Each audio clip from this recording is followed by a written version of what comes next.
Hi guys, welcome back to another episode of Real Talk with Rhi. Thank you so much for joining me today. Now, today we are talking about ADHD in women and specifically in me.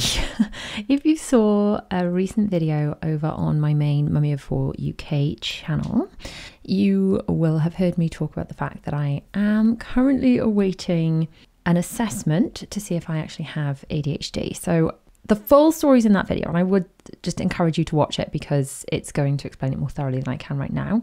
And I will link that below if you want to go and check that out.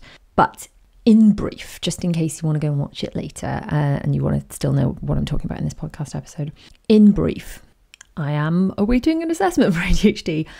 Basically, I had a chat with a friend of mine, Katie, from a fellow blogger from What Katie Said UK, a couple of years ago. I think it was back in 2021, and it was on Instagram Live, and we did this chat because she'd recently been diagnosed with ADHD, and I just thought, I heard her talk about the fact that it was just really rare for women to be diagnosed, and lots of little girls with ADHD get missed, and I thought it'd be valuable to share with my audience. So I said, look, come on, have a chat. It's going to be valuable. Maybe it'll speak to someone. Maybe they'll think, oh gosh, that sounds like me, and it'll help some people. Little did I know the person it would speak to most was me. That is true. So I also have taken that whole chat, which was on Instagram Live and kind of hard to find. Instagram's not good at, if you need to find older content. YouTube's much better for that. So I actually took that Instagram Live and I've put that on my main YouTube channel too. So I will also link that below.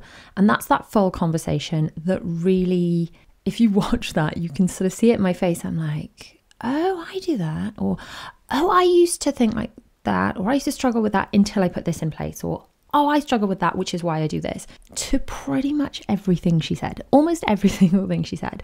So fast forward a couple of years, and last year I was having some therapy for various reasons, largely because I think everyone can do a little bit of a mental declutter at some point, and it can only help. Therapy, coaching, all that kind of stuff can only help us feel happier, declutter limiting beliefs, make us realize, what's going on in our subconscious, what's running the show, and just ultimately help us all be a little bit happier. I don't think you have to be in the depths of depression or struggling to function totally in order to benefit from therapy. I think everyone can benefit from therapy, and I think there's a very common misconception that needing therapy is a bad thing. Anyway, whole other conversation, whole other topic. But I had some therapy, and I just realized that this, do I have ADHD, do I not have ADHD, was something I felt I needed to know about myself,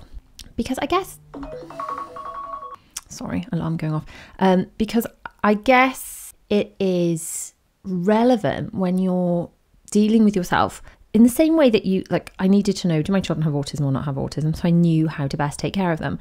When we understand our own brains, we know how to best take care of ourselves. And if you know what your specific struggles are, then you know how to help yourself. So I know there are certain types of dyslexia I don't fully understand, but it is my understanding, correct me if I'm wrong, if you're one of these people that uses this, that certain types of dyslexia, if you put coloured sheets of, the clear but coloured, the see-through sheets, am I making any sense, over the writing, it makes it easier to read and the words don't drop off the page so much. So knowing that would mean that you can put that in place and you can read easier. Or knowing you're slightly short-sighted and you wear glasses, then you can just make your life easier by being able to see and not having to squint, And I feel like having an ADHD assessment and telling me, yes, this is a struggle of mine, or no, it's not, I can maybe also be a little kinder to myself, so I can know what to implement in order to help myself and just stop second guessing myself. So anyway, I am currently at this point in time awaiting an assessment. It is coming up quite soon. It is April and the assessment is later this month. So watch this space. There will be, I think I'll probably vlog that week on my main channel. And then we'll definitely have a chat here on the podcast. So if you are subscribed to the YouTube podcast channel or whichever podcast provider that you have, then that will just pop up in your feed so you can not miss that. Anyway, that's a very long-winded introduction into today's episode, which is I just thought this was a really good place. This is one of the reasons I love the podcast, to respond to comments I've received on my videos. So largely I feel like my main channel is kind of where I can, share the bare bones, the nuts and bolts of what's going on. So for example, on my main channel, I'll do a video probably about the assessment process, because anyone awaiting assessment may find that helpful. And I'll cover, in that main video on my main channel, I'll probably cover exactly what happens and the procedures, and so the facts of what needs to happen. And then we can come here to the podcast and we can have a chat and we can respond to the comments and we can chill out a little bit together and discuss. So let's discuss, really. I've got a whole bunch of comments being pulled at random. I had so many comments on that video and 99.9% of them were just so supportive and so lovely. And I'm going to be honest with you, I was really nervous about releasing that video. I'm not even 100% sure why. I think it's just, doing anything where you put yourself out there that little bit more is always a little bit nerve-wracking, I guess. So that was a little bit nerve-wracking. I guess fear of judgment, and not for having ADHD. Like, I don't care if anyone's like, I do have ADHD, I don't have ADHD. That genuinely doesn't bother me. If they tell me I do or they tell me I don't, like, I'm cool. I just want to know. So I'm not worried about being judged for having or not having ADHD. I think I worried about trolls. Perhaps this is the thing we should do, is actually think, well, what am I really worried about here? People saying mean things. I don't know. Anyway, I was, and for all of those of you that sent me just such lovely comments, such lovely DMs, thank you. It does mean the world. So hopefully some of those are in here. Who knows? They've been pulled at random. Okay, so I will try and read out some of the screen names where I can. Some people's screen names are like user XY blah blah blah blah blah, so they're a bit harder to read out. But anyway, so JWB52Z9, I think I just read the actual letters, username, that's the username. Google says that if a parent has ADHD, their children are 2.5 times more likely to be autistic. So this definitely checks out. Much love. Okay, if that is true, someone Google that. My children have autism, all 4 of them have autism, which you may not know if you're new around here. If you're new, hello. So yeah, all 4 of them have autism. I always put that down to the fact that there are other adults, both sides of the family, so that's my husband's side and my side, that do not have a formal autism diagnosis, but to me and many other family members, from what we now understand of autism, quite clearly display autism traits and quite clearly have greater struggles than my children do. Possibly because they didn't have early intervention like my children have. I don't know. But I always put it down to that. But now, obviously, if I have ADHD as well, and it's all a spectrum, isn't it? It's all kind of the same umbrella of neurodiversity. So yeah, I guess it does check out. But yeah, there are definitely autism traits in family members, both sides. That's all I'm going to say. Okay, so Show Love X says, thank you for being so vulnerable and honest, Rhi. I'm so glad neurological disorders are being spoken about more regularly. Me too. I actually think it's genuinely important to do this, which is why I do it. My son is currently awaiting ASD assessment. I'm also on the wait list now after discovering traits in myself. I'm good. It's good to be open and honest with yourself, so be proud. Sending love to you and your family. Thank you so much. And yeah, honestly, I genuinely believe it is so important to have these discussions. When I was growing up, I think I knew of one person with autism, and it's not autism in the way that my children have it, because obviously autism is a massive spectrum. So I can't think of anyone I knew at all with ADHD, actually. Can I? No, I think a whole bunch of people had been diagnosed with dyslexia. Is kind of the only one I can think of that was being commonly diagnosed. Obviously, I'm 40, so this was quite some time ago. It is becoming more common now. There probably were some people, but I don't think it was autism, ADHD, anything like that was being picked up in the way that it is now. But then I don't think the understanding was there. So say I knew this one person with autism, and this person was totally nonverbal, and therefore that's what I thought autism was. And obviously it can be that, but it can be so many other things too. Okay, so Boogie Woogie Views, cool username, says, I have ADHD and my partner has ADHD and autism. And don't take this wrong, but I see autism in yourself and wonder if the assessor will pick this up. Interesting. Okay. First of all, I don't take it the wrong way at all. No offense, like none taken. If I do have autism traits as well as ADHD traits and someone in a professional capacity wants to point that out to me, then, you know, like I'm all ears or whatever. Now, I read a similar comment to this. I can't remember if it was that one or another one. And I then went and did an autism, like an online, what's it called? I'm just trying to find it here. Like an online, I don't want to say quiz, but it's basically the quiz just makes it sound like something like Cosmo, doesn't it? But it's the sort of a questionnaire that I did with my husband quite some time ago after I think we watched a program online about adults being diagnosed. And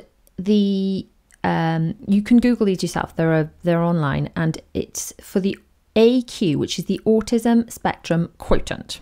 Okay.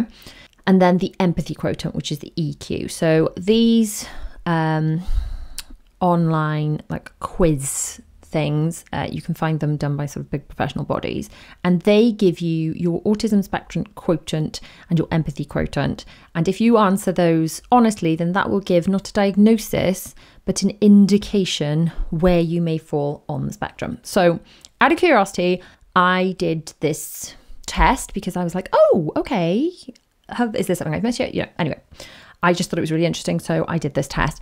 And when I found the test, I remembered that I'd done it some time ago. Now, I can't remember the exact scores, but I know that mine came out similar to the ones I'm about to share with you now, and my husband's came out, well, I'll share that in a second. Anyway, so the Autism Spectrum Quotient, my score was 6, and it says under here, the maximum score you can get is 50, and 80% of AS, so that's Autism Spectrum, patients score 32 or more. So statistically, if you were to score 32 or more, or around 32 or more, then it is likely that you are on the autism spectrum. Okay. Then there's the empathy quotient, which is the EQ, and I scored 68 on that.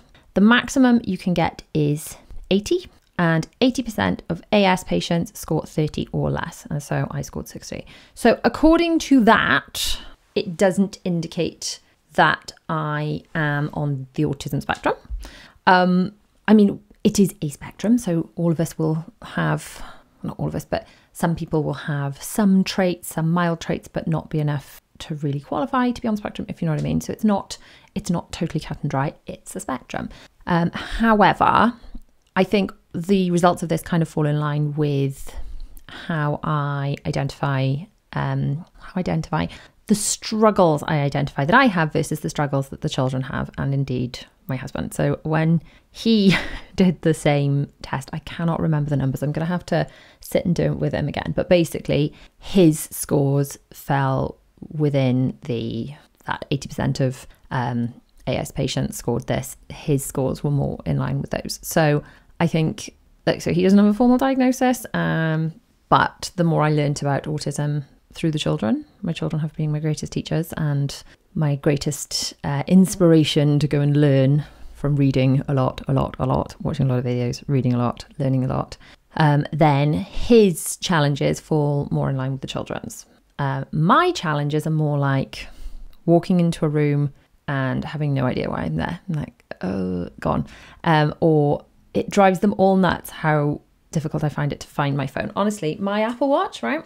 The one thing I use my Apple Watch more than anything for is when you press that button and it goes, oh, there's my phone. Yeah, literally, my phone could be almost in my hand and I'll be pinging it because I can't find it. And my husband's like, seriously, you can't find it again? It's right there. So we both have different challenges. I would not be surprised at all if both myself and my husband are neurodiverse, but I would say he kind of falls more in line with the children with autism, and I fall more in line with ADHD. So obviously, if a specialist wants to point something out or note that I have certain traits, I will not be offended, just as I was not offended with that comment, but I'll just be curious. I think the more we can learn about ourselves, the healthier it can be, the easier our lives can be, the happier we can be. You know, it's just, there we go. Okay, so Love Life Art 486. My first thought was, why label yourself when you're perfectly functional adults? It won't change anything. True to a degree, but before I carry on reading this, I do feel it was more important to get the children assessed than for me, because there is stuff I wanted to access for them. So for the children, as their mother, I needed to be able to access additional help in school. Now, I feel that in primary school, probably not the case in all primary schools, but in my children's primary school, the staff are so genuinely amazing. So genuinely amazing that they manage their needs very, very well.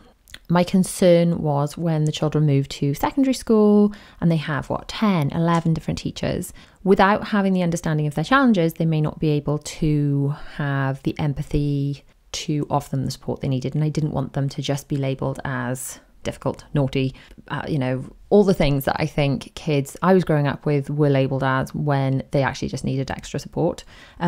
And the other thing is, if they were, I don't know if by the time they get to GCSE age, they will need extra time in their exams or not. That's for, the educational psychologist or whatever to determine. But if they need that kind of thing, then I can access that for them. So I would agree that it is more important for my children than for me. However, for my own understanding of myself, for my sanity, for my mental health, and just so that I can run the most efficient version of myself in order to take care of my family, then I do feel it is important for myself. So sorry, I've interrupted reading a comment, but anyway, she goes on to say, but after listening to you, if it helps, then it's right for you.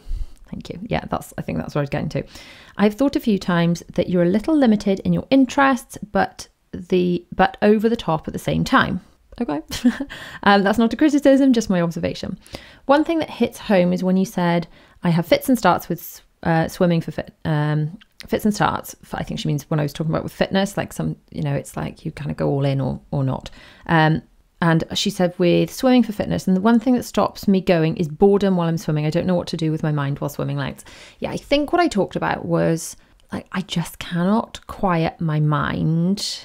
And things like yoga are a real struggle for me, and I get bored really, really easily. Now, someone that I used to dance with as a teenager, who is now an adult, she said that lots of dancers have ADHD because dancing, when you're doing choreography, it's not boring because you've actually got so much to process mentally, and it's like you've got to do this and this, and you're like 5, 6, 7, 8, right, head, so that kind of fills the space in your head because you have to think of all that stuff and keep your brain very, very active, and that makes so much sense. So for me, running, I just find it so boring, and I'm like, it's so tedious, and it just seems to stretch out in front of me for ages, and I'm like, oh, is it over yet?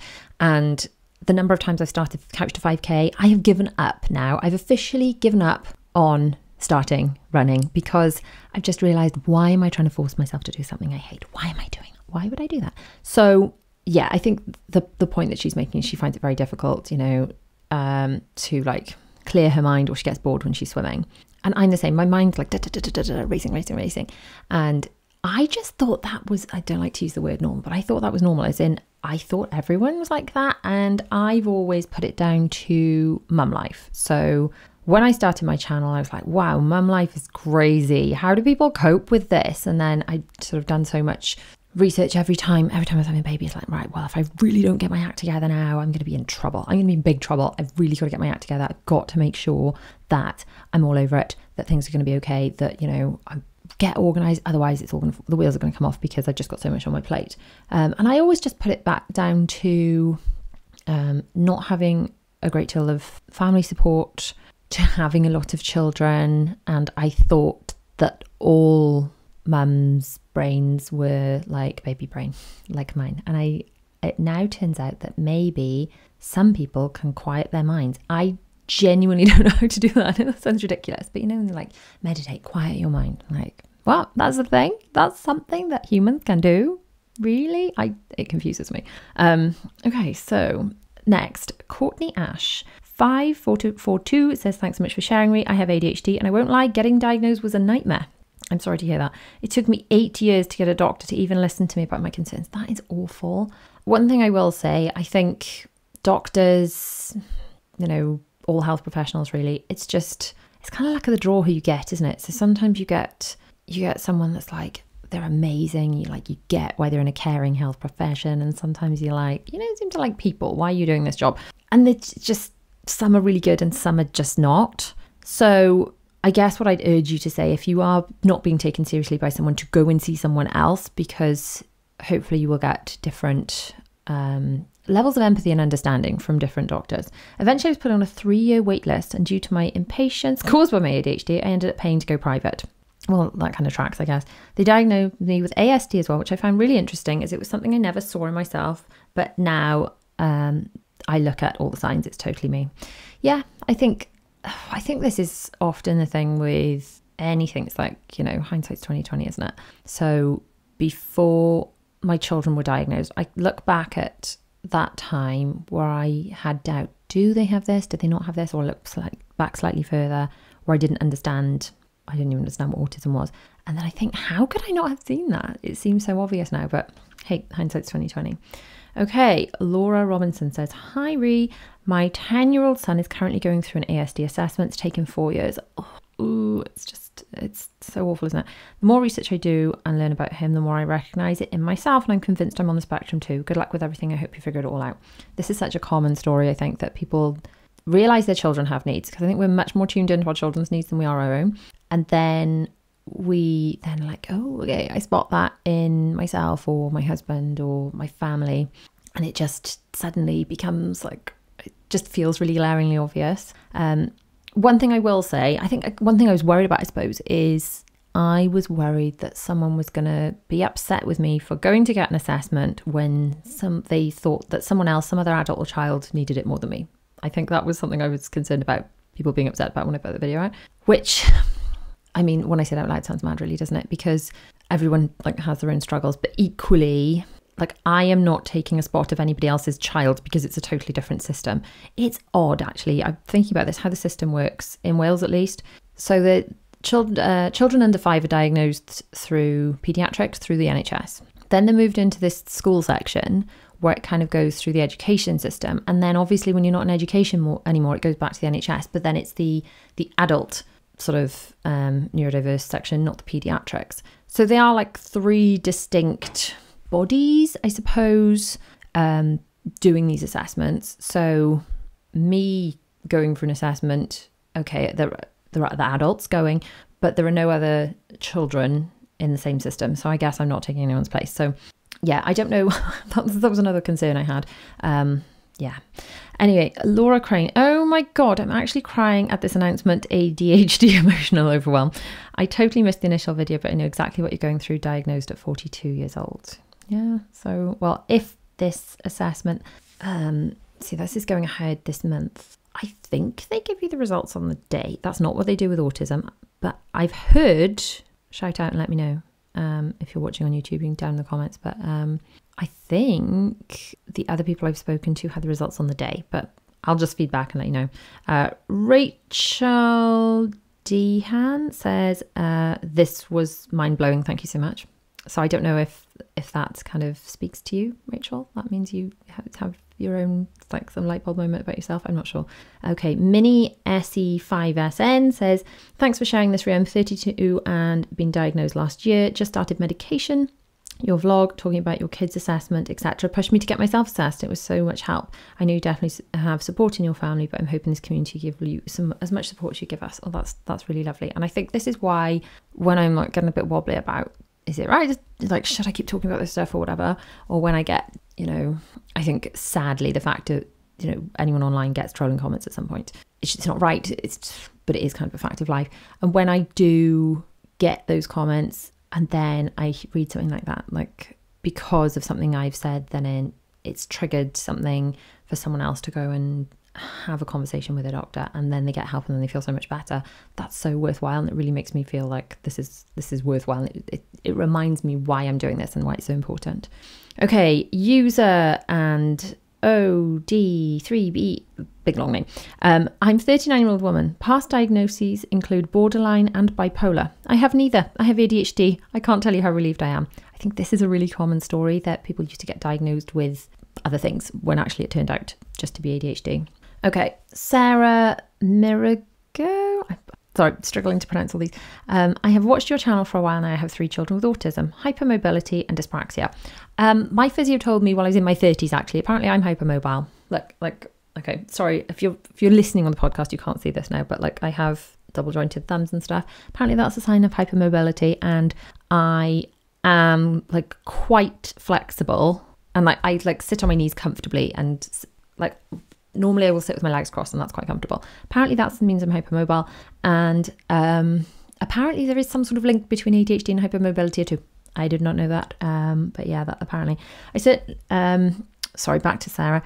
She certainly sees that her children love routine and they are best with routine. My daughter needs to have things completely organised, as disorganisation is a trigger.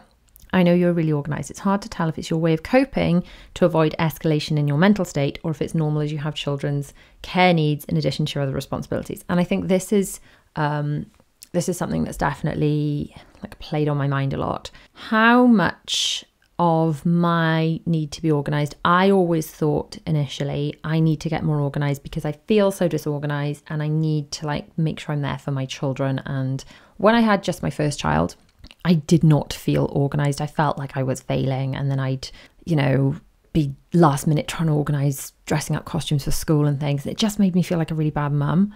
And I was brought up in not an organised home. It was not something that was taught to us. It was not something that came naturally. So procrastination was very normal.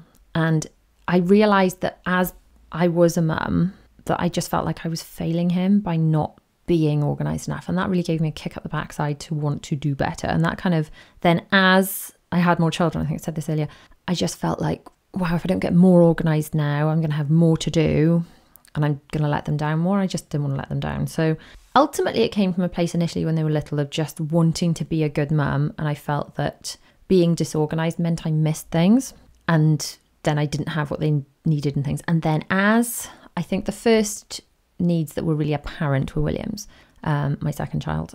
When he was very small, he had very rigid, what he liked, what he didn't like. And there would have been a lot of upset if that stuff hadn't been there for him. So I had to be organised in order to meet his needs. So yeah, a lot of it was like there for my children. Has that then helped me? I mean, probably.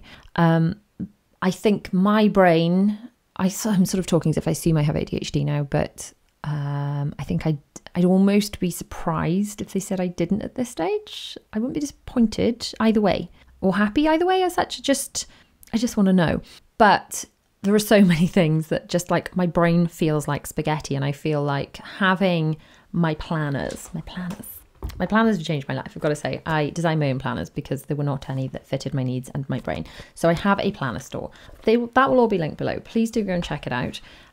But basically, my planners have changed. Like using my planners has absolutely changed my life, because my spaghetti brain can be untangled, and thoughts that feel like they're going to just leave my head forever, I can get down into my planner and I know exactly where they are. My thoughts are organised even if my brain is not. And I get like great ideas of things like, oh, I really want to do this. I want to do this video, I want to do this podcast, blah, blah, blah. But I'm so scared that the idea is just going to go and I won't be able to access it again. I feel like if I don't like capture my ideas when they come, they just float off into space, and I'll be thinking I had a really good idea and I can't remember what it was. And it's really frustrating. So definitely getting more organised has helped my very tangled brain. But like I said, I just always put that down to mum life and having a lot to juggle.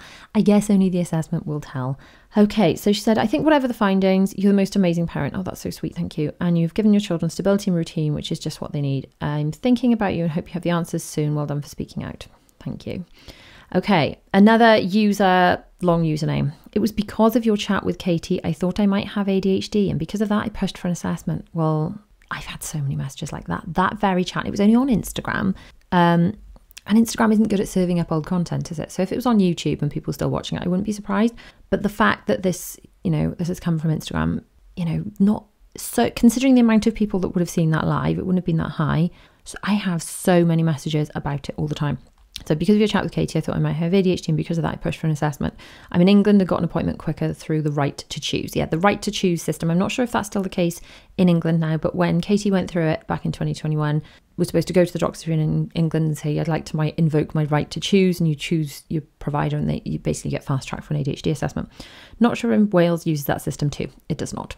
Since then, I've been diagnosed. It's changed my life. The validation is real. My eldest son, age 9, is also being diagnosed. My husband has been diagnosed, and my younger 3 children will also be assessed. We have a strong family connection with it. You can go back to grandparents, although never diagnosed. I now see the traits. Pretty common, I think, there. So many coping strategies like setting alarms, using baskets, etc. have come from you. Thank you and good luck. Yeah, my alarms, I have alarms that go off all day, and I've always shared this as a parenting hack because I thought it would help everyone. Maybe it would help everyone, but it'll certainly help people with ADHD apparently. The reason I have alarms all day, so I have alarms so I don't have to clock watch, because without alarms, I'm either oblivious of the time and time blind, or I'm clock watching, so I'm not being productive. I'm so busy watching the clock that I'm not doing what I'm supposed to be doing. So I have an alarm that says, right, it's time to go downstairs for breakfast. And that G's all the children up. It's it's not me nagging, it's the alarm's gone off, let's go. An alarm that's time for end of breakfast. Again, it's not me nagging, it's it's time to clear up from breakfast. And then I have an alarm when it's time to put shoes on for school. I have an alarm that's half an hour before it's time to wind up for work. So that's kind of to Jamie into, okay, wrap it up, start wrapping it up. And then I have an actual time to leave for school. And again, I would not forget to get my children. I say that. It's not that I would forget about my children, but I do worry I would become so engrossed in a task, I would become time blind, or I would fail to be productive and focus on the tasks I was worried about the time. So the alarms really help me for that reason. Okay. Care Bear says, if I was a child growing up now, I would definitely have been diagnosed with ADHD. I think that's such a common story. I was impulsive, couldn't sit still, always in trouble at school and couldn't concentrate. As I got older, it turned into anxiety, not enough to not be able to handle it, but I worry about things and have trouble sleeping, shutting my brain off. Yeah, do you know what? I go to sleep with a hypnosis track with one AirPod in my ear most nights because I find that it's not productive. So it's just kind of mad, isn't it? I had so many years of sleepless nights. I'm I am not lying here, not being able to sleep when I've got the opportunity to sleep and then being tired. I can't accept that. So I have one AirPod in my ear, and that way I can still hear the children, and also I can switch it over when one goes flat. And I listen to hypnosis tracks because then I'm out like a light, and it helps me switch off my brain and go to sleep quickly. So for me, that's an amazing hack. As I got older, it turned into anxiety. Oh, we've read that bit. Certain things make me panic. My 14-year-old daughter has depression and anxiety. She's been treated, and watching your videos, I wonder if she has autism too slightly. Who knows? Only assessment will tell you. We wonder if we're trying to find the right medication for her. Good luck with your assessment. It's a tough journey. I mean, everyone's just been so lovely and supportive. And then that's just an absolute snapshot of some of the comments I've had. So if one of those came from you, if you have sent in other comments or DMs, thank you from the bottom of my heart. I will be updating you. I will be keeping you all in the loop. I will be keeping everyone updated with the answers, really. I'll be curious to know what the assessment looks like. I will be curious to know if I find it stressful. I will be curious to know if I go into shutdown mode shock like I did after the children's, which I don't even think was anything other than kind of like getting ill on your first days of annual leave, where you've just been pushing, and then bleh. I think that was the main thing. But you can go back and watch the videos on my main channel, about autism and when the children were assessed. And I did kind of go into a few hours of going into shock's probably a bit dramatic, but I've just not wanted to speak to anyone and just feeling really zoned out. So will I feel like that? I don't know. I feel like the fight hasn't been as much, and I feel like the stakes aren't as high. So I guess we'll just have to wait and see. So make sure you're subscribed so you don't miss all the updates.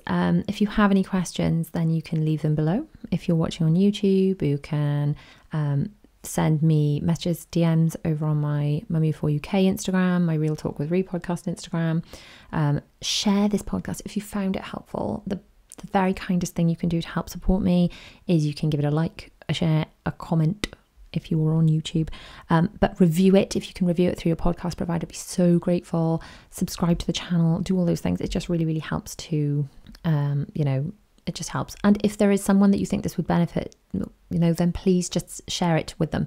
Share this podcast episode with them. Send it to them in a text message. Those personal referrals really, really do help. So thanks so much for tuning in to another episode of Real Talk with Rhi. You can check out early release content over on my Patreon. You can check out my planner store so you can help your brain get organised if it's as tangled as mine. And I shall see you in the next episode of Real Talk with Rhi. Bye.